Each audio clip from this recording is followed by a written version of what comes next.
It is the spirit of patriotism, an organization created to protect the American way of life, defending the country during times of emergency and times of war. An unstoppable force with its roots grounded in the heritage of the citizen soldier. It is the Air National Guard. For over 50 years, the Air National Guard has been at the forefront of America's defense. Today, over 100,000 men and women make up the Air National Guard, citizen airmen who put service before self, apply professionalism to all that they do, and are dedicated to the mission. But the Guard hasn't always been an unquestioned success. At times, its very existence was threatened.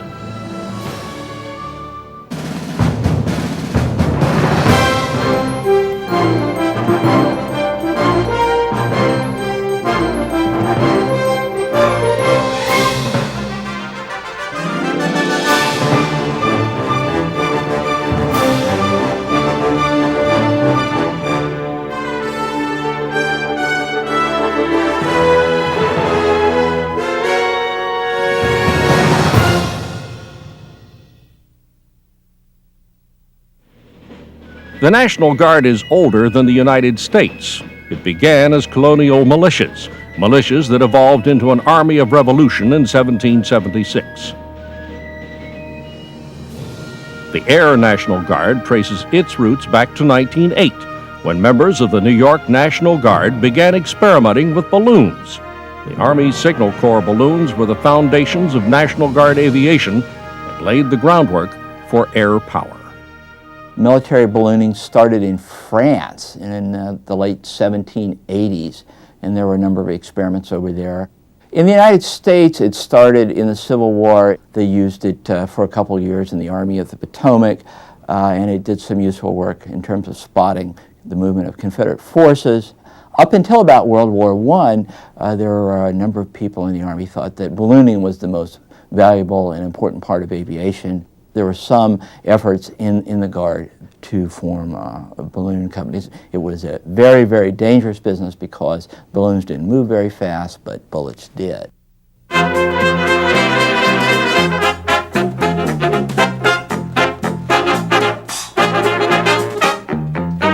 In 1910, the New York Guard raised $500 to buy a plane.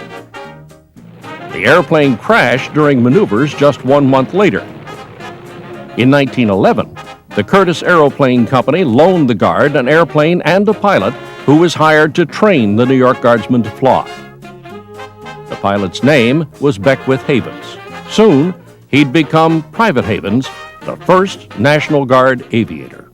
The first aero company was formed in New York State before the United States entered World War I, and it was an observation squadron, which meant that it would fly missions in support of the infantry divisions.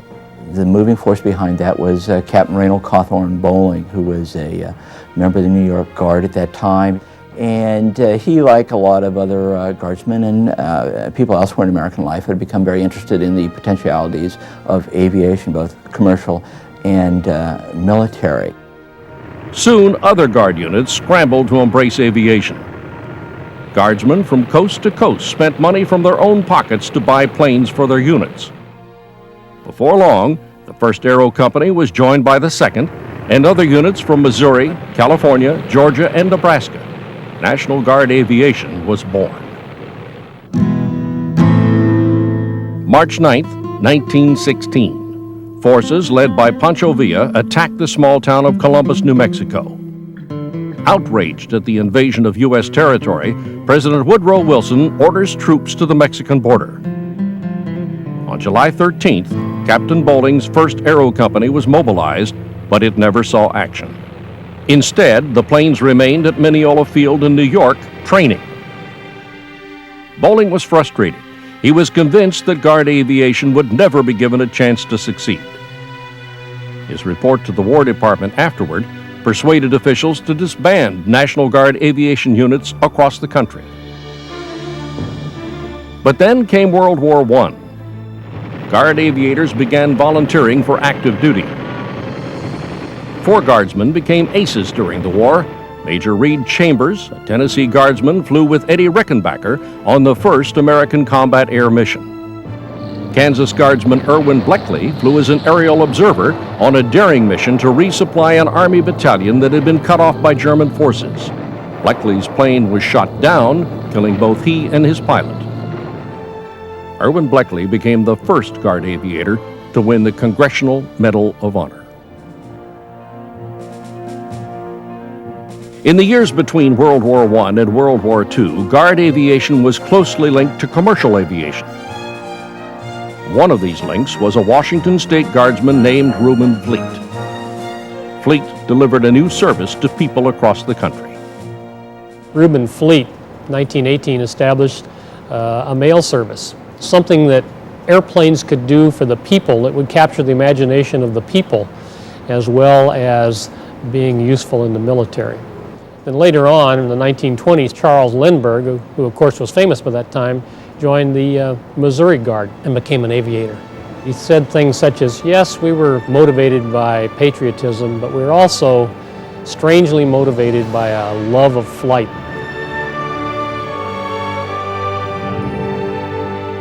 During the interwar period, Guard aviation units were mostly informal, gaining reputations as flying clubs.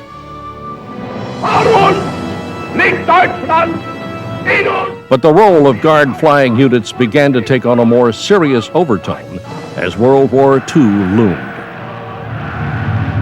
As war broke out in Europe, several Guard aviation units were mobilized.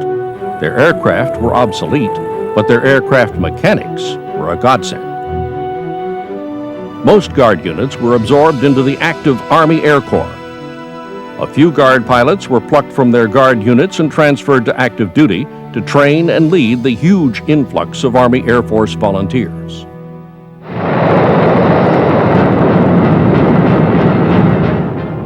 August 1st, 1943. Lieutenant Colonel Addison Baker, a Guardsman from Ohio, flies a daring but ill-fated raid on the oil fields of Ploesti, Romania. Nazi anti-aircraft guns fill the air with flak. Baker's B-24 is destroyed, killing everyone on board. Addison Baker's bravery earned him the Medal of Honor.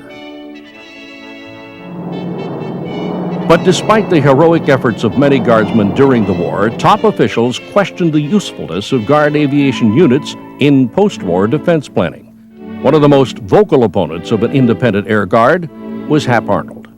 He basically thought that the Guard was not capable of doing the things that had to be done with modern airplanes. They didn't have the time to train, they didn't have the time to mobilize, so he tried to keep them out.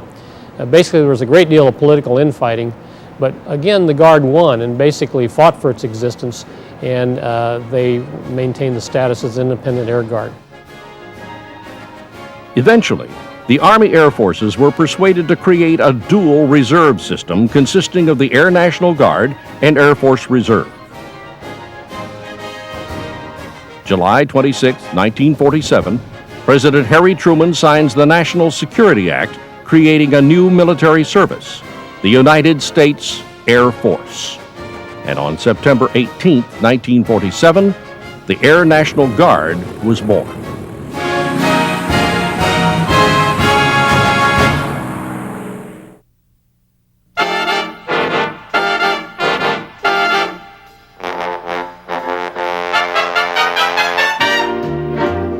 With World War II safely behind them, Americans began enjoying the fruits of a new prosperity. Veterans returned home to start families and to put the horrors of war behind them. Many of these vets joined the newly created Air National Guard. In the summer of 1947, when the unit was first formed, a bunch of us that had returned from military service and got our jobs back at Kelly were interested. We started going over to Brooks on Thursday evenings between 7 and 9 as civilians, civilian clothes, no pay. Along came October, and a general named of Kenny came out to Hangar 5, and we all congregated there, and he swore us in, and that's when the unit was formed.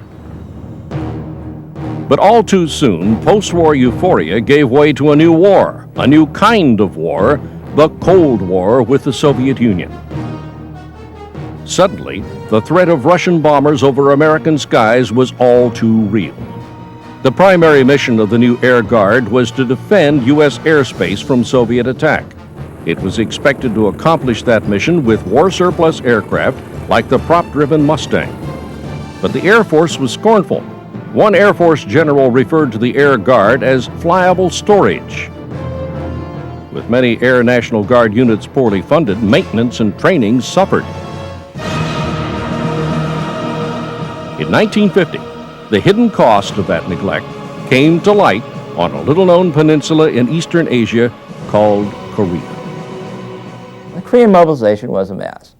After World War II, the Air Force didn't have a lot of money for the Guard, didn't have a lot of money, period.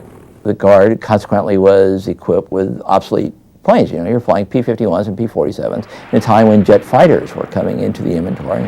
When the war came around, though, it was a war nobody had expected, and they needed units and they needed bodies. So basically you had an organization that really wasn't ready for war. It would take up to 6 months to retrain and re-equip and get some of these units ready to go. Korea was essentially a disaster from the standpoint of Guard aviation. We learned many things as a result of Korea. We learned that we needed to have modern equipment, well-trained people that participated on a regular basis, and we needed to go to war as units. Despite the Air Guard's rocky start, several units became valuable assets in Korea. As in earlier conflicts, individual guardsmen volunteered for active duty. 4 of them became aces. Often, what made the difference in a dogfight was not the advanced technology of the aircraft, but the advanced age of the pilot.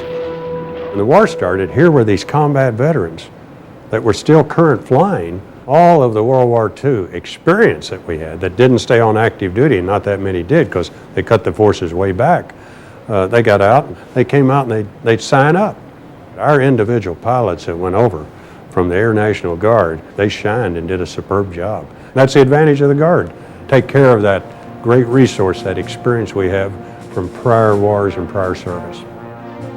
After the Korean War, the Air Guard made sweeping changes. Training was beefed up and jet fighters replaced outdated aircraft throughout the Guard.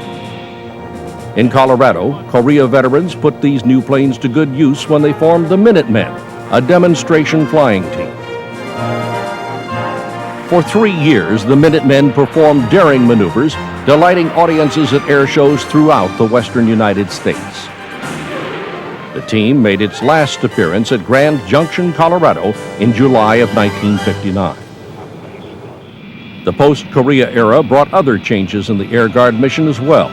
By the mid-50s, the fighters on the tarmac were joined by a new breed of aircraft.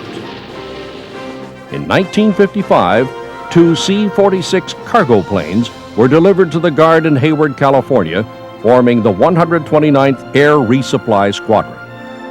Cargo airframes gave the Air National Guard a world of new mission possibilities. In 1956, the New Jersey Guard used its C-46Ds to form the 150th Aeromedical Squadron. That summer, President Eisenhower signed legislation allowing nurses to join the military.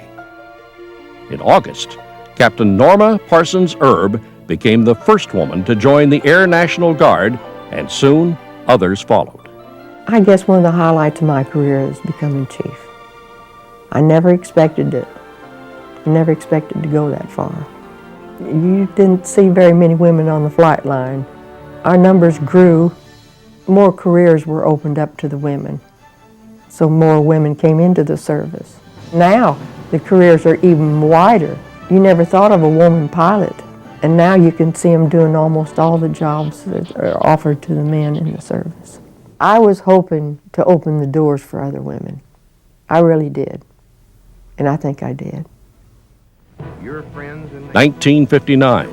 To continue expanding the Air Guard's mission, Major General Winston Wimpy Wilson lobbies the Air Force for even more cargo aircraft. Air Force General Curtis LeMay fights Wilson's plan, arguing that the Air National Guard can't handle large, sophisticated aircraft. The Guard, he says, should stick with fighters. But Wimpy Wilson is no wimp. Even LeMay can't stand in his way. He saw a need for the Guard to get into the airlift business. he thought, gosh, here's some OC-97s, headed for the boneyard. And he went to get those out of the boneyard and work those, and he was able to get them, even though the Vice Chief of Staff at the time, General Curtis LeMay, was not so fond of that taking place. General Winston P. Wimpy Wilson, with his connections on the Hill and the need for the Guard to get some modernization and get into airlift, he saw where this could help the whole National Guard and make us more mobile. He was able to get 48 C-97s, and that was kind of the start of the Guard into the airlift business. By 1960, General Wilson's C-97s formed the backbone of 6 air transport squadrons. Airlift was added to the Air National Guard's mission portfolio. The Guard stood ready to receive the call, and on August 30th, 1961, it came.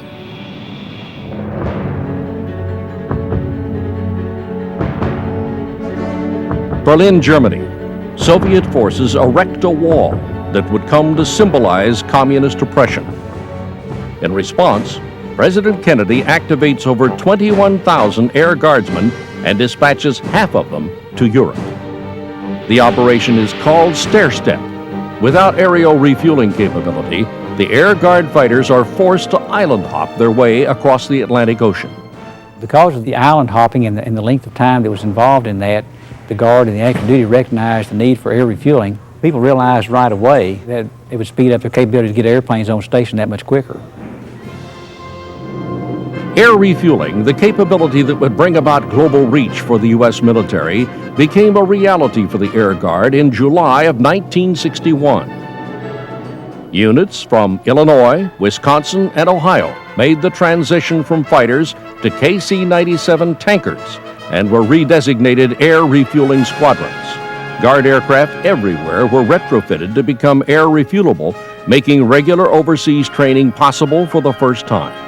And by the mid-60s, overseas meant Vietnam. The initial involvement of the Air Guard in Vietnam was in late 1965. There was a program generated to send cookies and gifts and stuff like that to servicemen in Vietnam. So Guard airlift units flying on a volunteer basis became very involved in flying that stuff over there. As Vietnam heated up, Air Guardsmen began training in earnest. Drill weekends were spent practicing rescue operations. Guardsmen trained for riot control in the event of civil unrest, and hand-to-hand combat became part of the regiment. These special skills would serve them well in the coming months. January 1968, North Korea captures the USS Pueblo, an American spy ship. President Johnson must take action but can't afford another war. His response? Call out the Guard. I was walking across the hangar floor of the Kentucky Air Guard on late January 1968 when on the air came President Johnson, said, "I'm here to announce a partial mobilization of the National Guard and Reserve due to the crisis in Korea." And we were already overextended in Vietnam. It looked like we were going to have a war on two fronts. Over 10,000 Air National Guardsmen were mobilized that year, and none too soon. Within a month of the Pueblo crisis, North Vietnam launched the Tet Offensive. Between Korea and Vietnam, American forces were stretched to their limit. After the Tet Offensive, 4 Guard fighter units were sent to Vietnam. The 355th Tactical Fighter Wing was officially an Air Force unit, but 85% of its members were Guardsmen.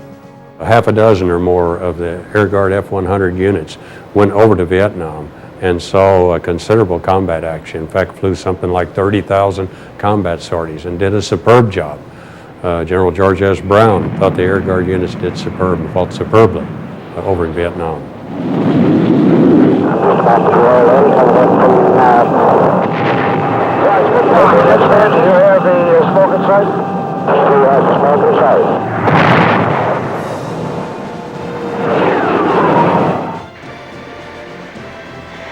The war in Vietnam proved the Air Guard's readiness. For the first time in its history, deployed units were well trained and well equipped, paving the way for challenges to come.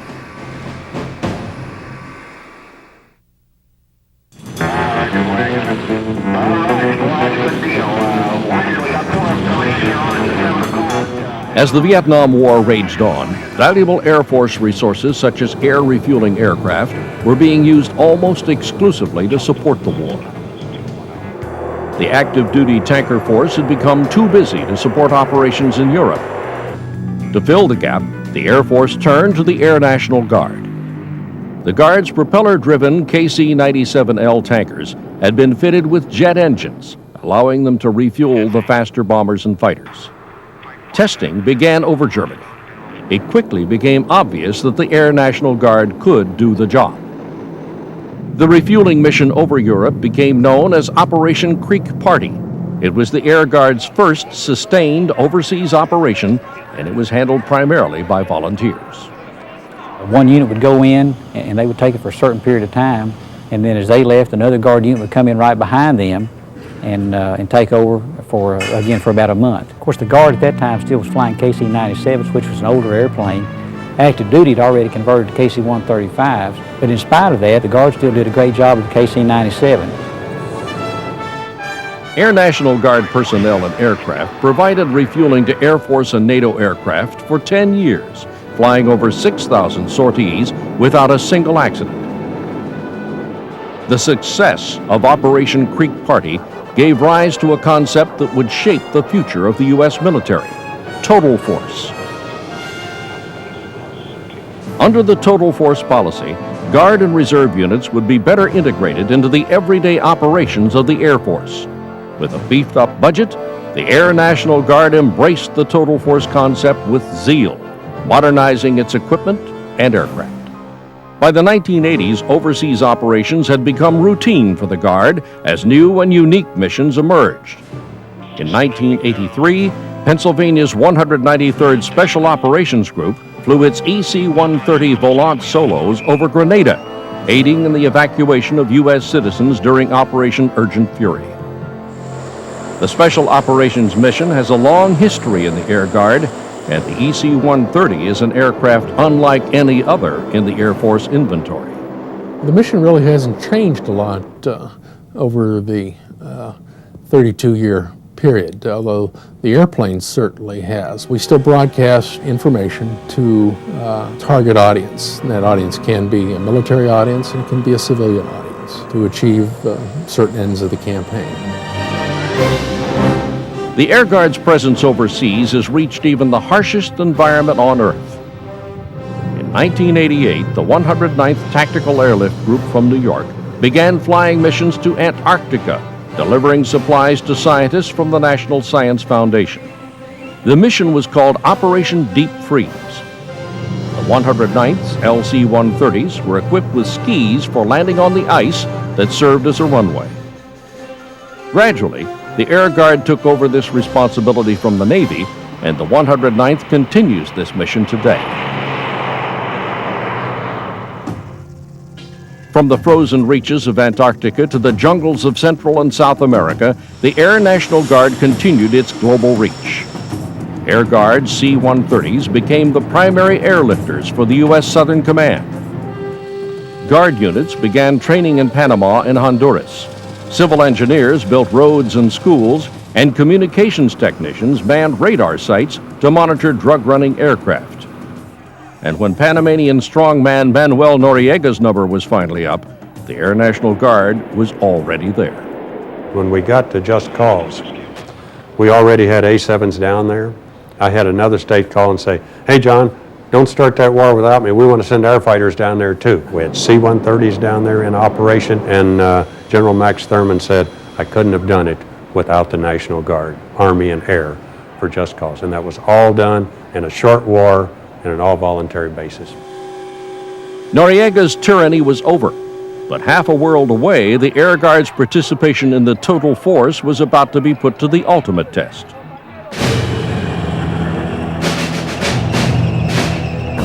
August 2nd, 1990. Iraqi tanks invade the tiny nation of Kuwait.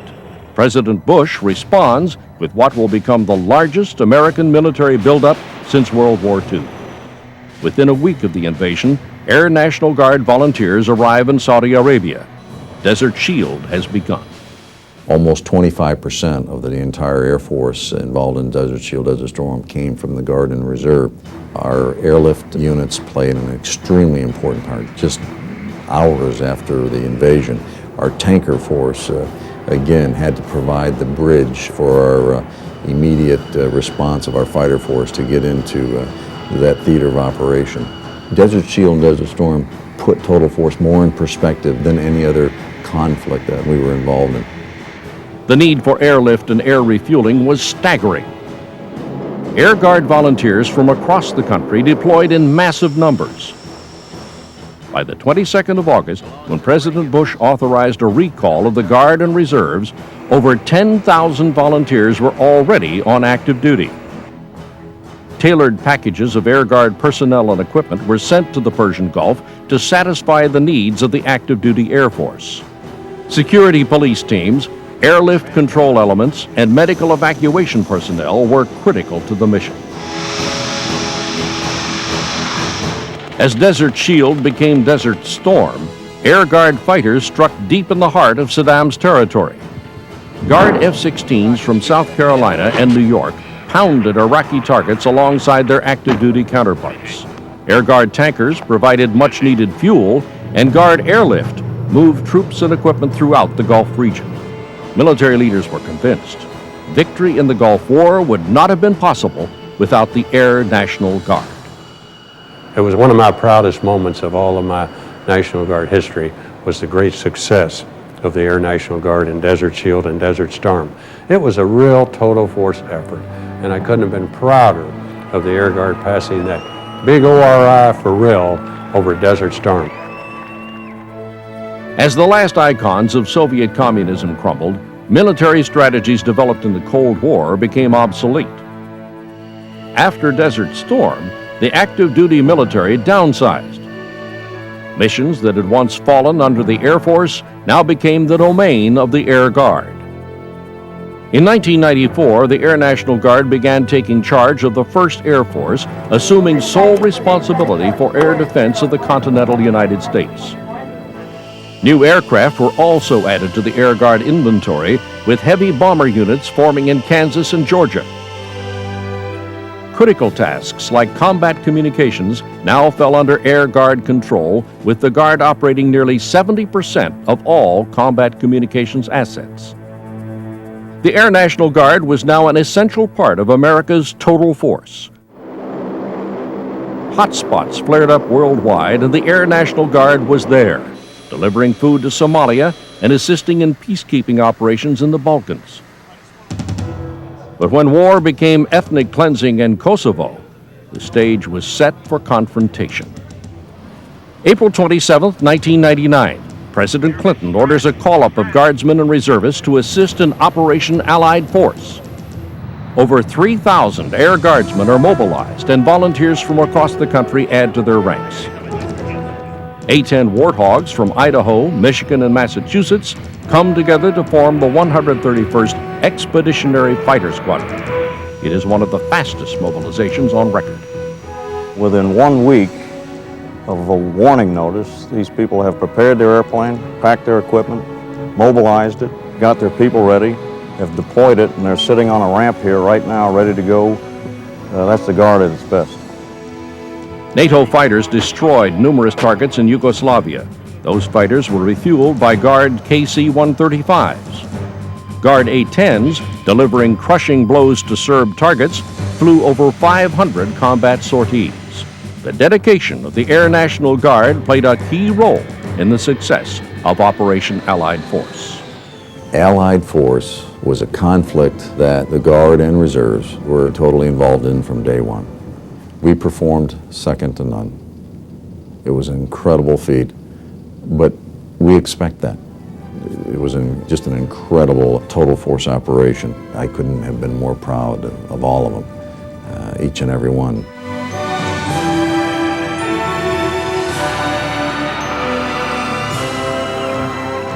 The victories of today's Air Guard are not the product of coincidence or luck. They're the result of enduring effort, dedication, and sacrifice, the legacy of hundreds of thousands of Guardsmen and women who blazed the trail, sometimes at the cost of their own lives. lives given in the service of a higher mission. The history of the Air National Guard remains a uniquely American story. I think it's a part of Americana as much as mom and apple pie. The National Guard and the militia go back to before there was a United States. I mean, it's older than the Republic. We are even more relevant today in this changing world than we were in the beginning. We are essential to a smoothly functioning military. I see a very, very bright future for the Air National Guard. The Guard's alive and well and awake, and I know General Wimpy Wilson up there has got to be proud of all the great things that 100,000+ men and women of the Air National Guard are doing today, and it's absolutely phenomenal. But you know the old saying on the Archives building in Washington, the past is prologue. What that means to me as a good old Kentuckian is, and it pertains to the Air National Guard of next century, you ain't seen nothing yet. Throughout its history, the Air National Guard has flourished by adapting to changing missions. Filled with both triumph and tragedy, the rich history of the Air Guard is still being written by today's citizen airmen, men and women who embody the spirit of the Minutemen. They are our friends and neighbors, the warriors who live next door. They're the ones who stand ready to receive the call. They're the men and women of the Air National Guard.